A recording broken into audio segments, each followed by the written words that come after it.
चारधाम यात्रा शुरू होते ही केदारनाथ घाटी के बीच हेलीकॉप्टर की आवाज गूंजने लगती है।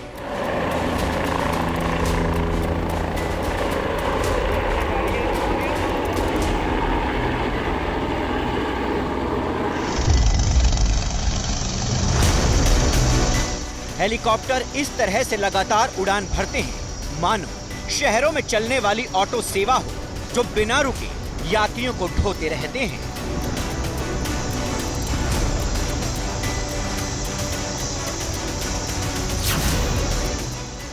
श्रद्धालुओं को लेकर एक हेलीकॉप्टर उड़ान भरता है और दूसरा हेलीपैड पर यात्रियों को ले जाने के लिए तैयार हो जाता है। और इसी अंधी उड़ान के बीच बार बार हो रहे हैं हेलीकॉप्टर हादसे।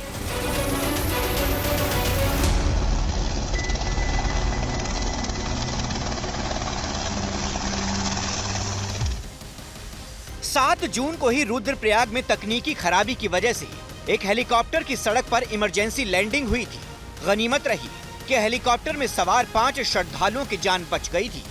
17 मई को भी एक एयर एम्बुलेंस क्रैश हो गई थी।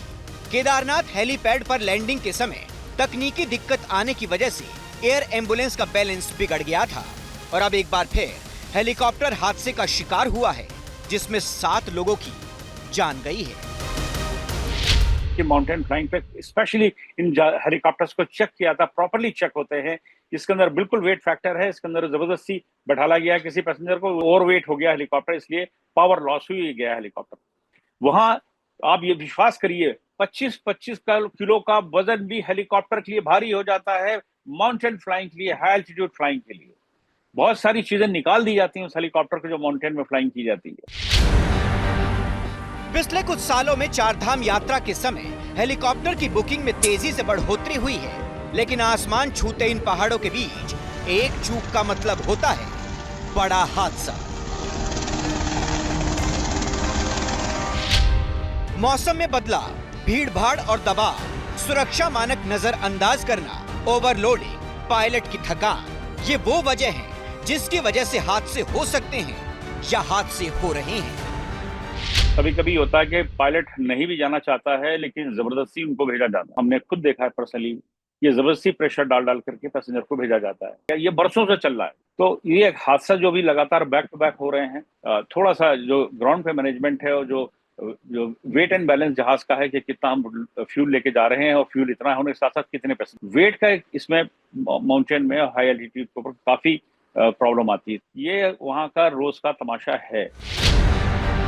केदारनाथ धाम के लिए गुप्तकाशी, फाटा और सिसरी से हेलीकॉप्टर उड़ान भरते हैं। कुल 8 हेली कंपनियों के हेलीकॉप्टर उड़ान भर रहे हैं। इस दौरान रोजाना औसतन 215 हेलीकॉप्टर उड़ान भरते हैं और मौसम साफ होने पर उड़ान की संख्या बढ़कर 290 तक पहुंच जाती है।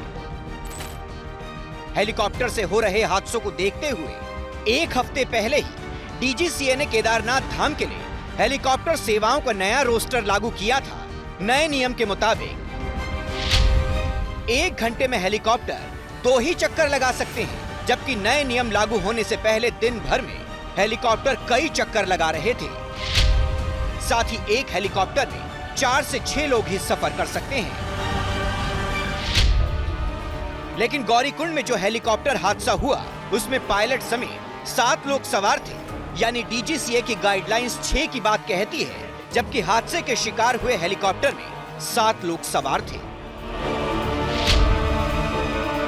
केदारनाथ यात्रा के समय हेलीकॉप्टर में बैठने का ट्रेंड इतना ज्यादा बढ़ गया है कि हर महीने करीब 25,000 लोग उड़न खटोले में बैठते हैं, जिसका फायदा हर हेलीकॉप्टर कंपनी उठा रही है। लेकिन इस पर सवाल भी उठ रहे हैं।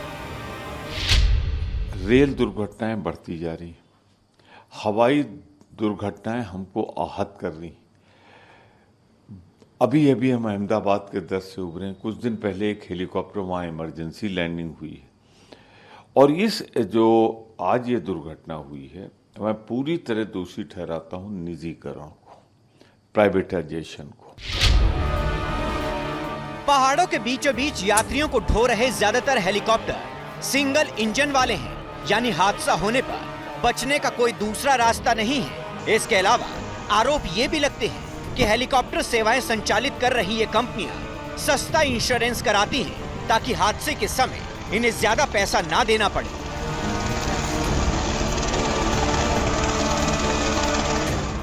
बार बार हेलीकॉप्टरों के साथ हो रहे ये हादसे सवाल खड़े कर रहे हैं, जिन्हें देखकर ऐसा लग रहा है कि सब आंख मूंदे बैठे हैं। कुल मिलाकर सब भगवान भरोसे हैं।